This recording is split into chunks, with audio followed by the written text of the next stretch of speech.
Do you think Gojo could have beat Toji without the hollow purple? Because honestly, I'm not too sure. Toji already knew how blue and red worked. He still had the inverted sphere having to get around Limitless, and Gojo didn't have anything crazy like his domain expansion to whip out in case it got too intense yet. The only reason Toji actually lost is because he wasn't expecting the first red and he literally just didn't know about the purple. Man, I haven't done like an actual video intro in forever. What's going on, guys? It's me, Nightly, and did you know that I really like JJK? Like enough to do JJK edits when I get bored. Follow me on TikTok.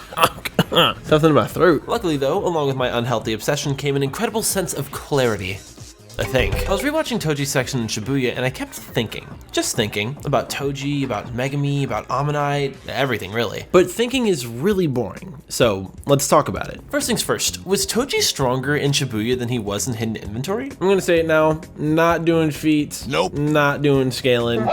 I'm not doing any of that. I cannot do math. I'm a words guy. Also, just so you have a good reference point as to my rankings, I think it goes Hidden Inventory Gojo, Hidden Inventory Toji, Dagon, Shibuya Toji, and finally Adult Gojo. This video is going to be pulling evidence from season 2 and a little bit from the manga, so I'm going to give like a yellow alert rating for spoilers, but I'm not going to be a dick about it, don't worry. So why would Toji have gotten stronger? Well, I'm glad you asked. In Jujutsu Kaisen, people tend to get a sort of boost in power when they come to a realization about themselves. We see this a whole lot throughout the series. Think about Megumi using his domain for the first time, or think about Yuji nailing the Black Flash right before the whole I am you speech. I know I like just warned about this, so vague spoilers for the manga. If you really care, go to this timestamp. 3, 2, 1, if you're still here, I can't be blamed. After Maki trained in the hyperbolic time chamber with the one guy and realizes that something needs to be said through combat, she gains a completely new level of strength. This one is especially relevant because she's literally Toji too. Toji? I don't know. But because curse energy is based on the emotions of the user, when they reach these new mindsets, they're often given strength as a result. Let's go back to Toji's last moments during Hidden Inventory. It's the fight of a lifetime. The sorcerer killer versus the freshly awakened Satoru Gojo, the honored one. Toji arms himself, but for a moment, he hesitates. Recognizing the danger in front of him, he considers running, but then decides to stay and fight. He already figured out the trick to red and blue, and he still had the inverted spear of heaven. He could handle this. He could take down the Six Eyes right now. But then, just as he assured himself of victory, Satoru Gojo unleashed the strongest attack preserved by the Gojo clan. The imaginary technique. Hollow. Purple. In Toji's last moments, we get a little bit of a monologue where he says he deviated from his true self. In any other scenario, he would have said, fuck it, I'm not getting paid to do this, and dipped. But for a brief moment, he saw the newly awakened strongest. He saw that strength and wanted to crush it with his own two hands, to erase the pinnacle of Jujutsu sorcery, to discredit the strength of the system that branded him worthless. He wanted this for self-affirmation, and ended up deviating from his true self. And at that point, he'd already lost. I thought you had abandoned that pride. So to continue this point, we're gonna have to skip way the hell ahead to Shibuya. I don't know if you know this, but due to some insane circumstances, Toji comes back during Shibuya. There are these evil sorcerers in Shibuya that Kenny employed to guard the barrier nails. Specifically, we're gonna look at Granny Ogami and her grandson. Let's pretend that I died. Oh, wait! Ogami's curse technique is called Seance, and by chanting the right words and ingesting some of my body, she could become me. Memories and all, I think. This also works when her grandson ingests some of Toji's body. Now that her grandkid is cosplaying Toji, she gives him the order to kill sorcerers. However, because Toji has a heavenly restriction granting him immense physical prowess, her grandson's soul ends up being overwritten by his body. This functionally just brought Toji back to life and gave him the prime directive to kill sorcerers. You're a sorcerer. Toji then proceeds to go on an insane romp through Shibuya until he shits on Dagon. More on that later. Now that we've got all of that established, let's move on to something that's seemingly unconnected. Sukuna's talk with Jogo. In this speech, after Sukuna just dogged Jogo for 20 minutes, he goes on to say something weirdly sweet. Well, sweet for him anyway. He compliments Jogo's strength but criticizes his motivations. He says that Jogo got too swept up in comparing themselves to others. Race, curses, humans. None of it should have mattered in the first place.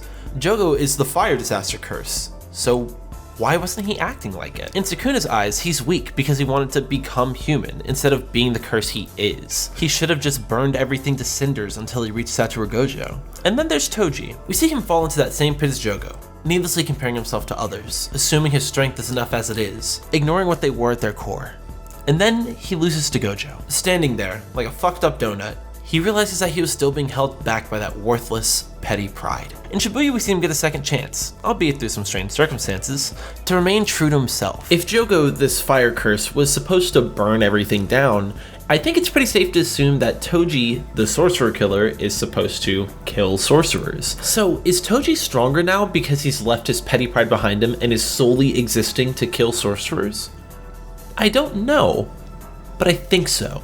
I guess if you want a second excuse as to why this could be the case, you know how like the world leveled up after Gojo was born, kind of to balance out the scales? Toji was already born by this point, so when he's brought back in Shibuya, couldn't he be stronger as a result of that? And if that's the case, did the average world level also go up when Gojo awakened? That is just some food for thought. Speaking of the world leveling up after Gojo awakened, what if that led to another Toji-related character popping up? Believe it or not, I'm talking about Dagon. Now I've got a theory about a little fishy friend here, but before we talk about that, I want to take a moment to talk to you guys about something more serious. Like I've been saying in each of these videos, until there's an end to the conflict in Gaza, I'm going to be promoting one GoFundMe for a family that's trying to evacuate per video.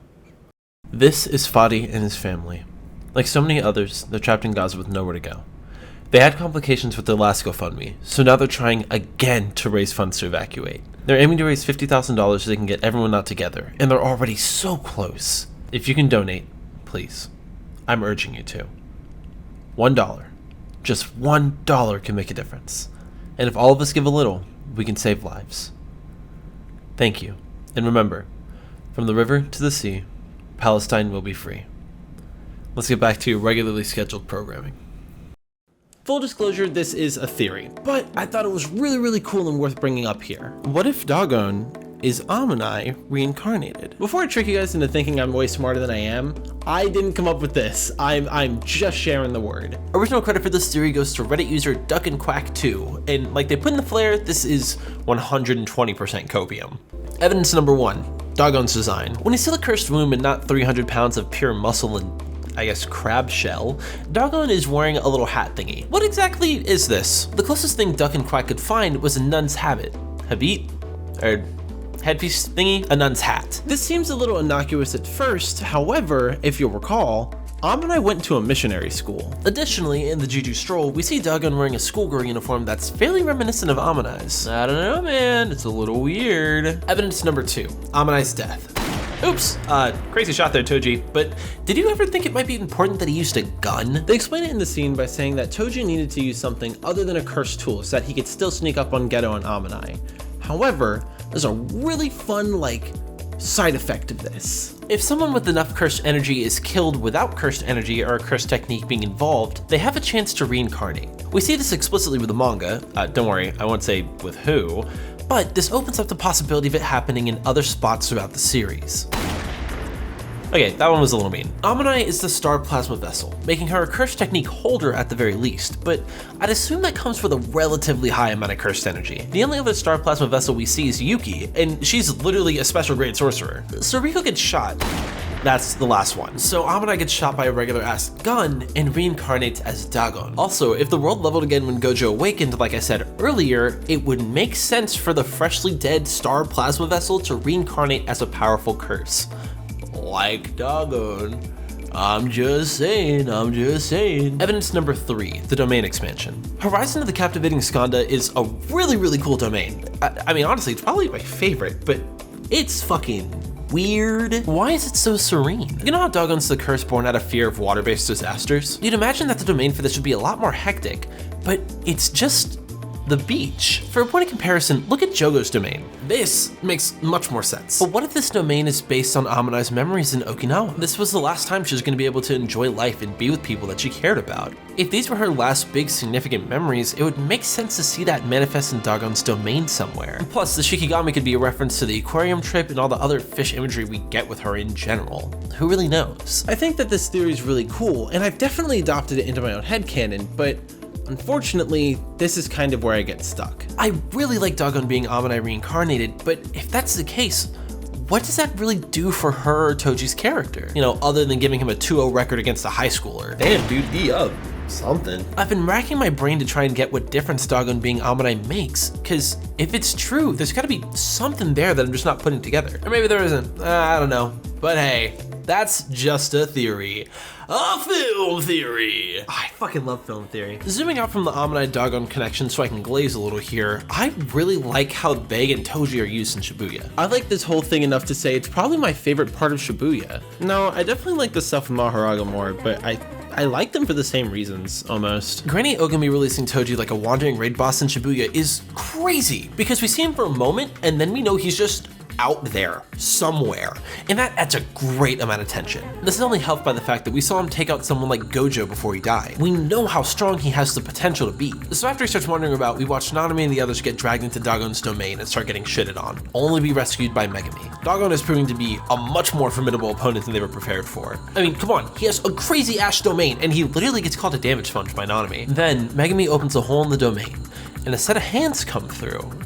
And then those who had inherited the curse of the Zenin clan from birth, and the one who could not completely cast off that curse, would bear witness to the one who left it all behind in his overwhelming intensity. This is really cool writing, in my opinion. Imagine you and your friends are fighting a world raid boss, and then when you thought you were gonna duck out of the fight, another stronger world raid boss shows up, and now you've just got a deal. I think this works particularly well because we know who Toji is and we understand how strong he is, but I don't think any of us really expected the gap to be this wide. By using a somewhat known entity to take out a newer threat, we get to recontextualize how strong Toji actually is. And I think that works really well in a series like JJK. The only downside is that now that Dagon's dead, we have to worry about what happens next. Except we already know he's here to kill sorcerers.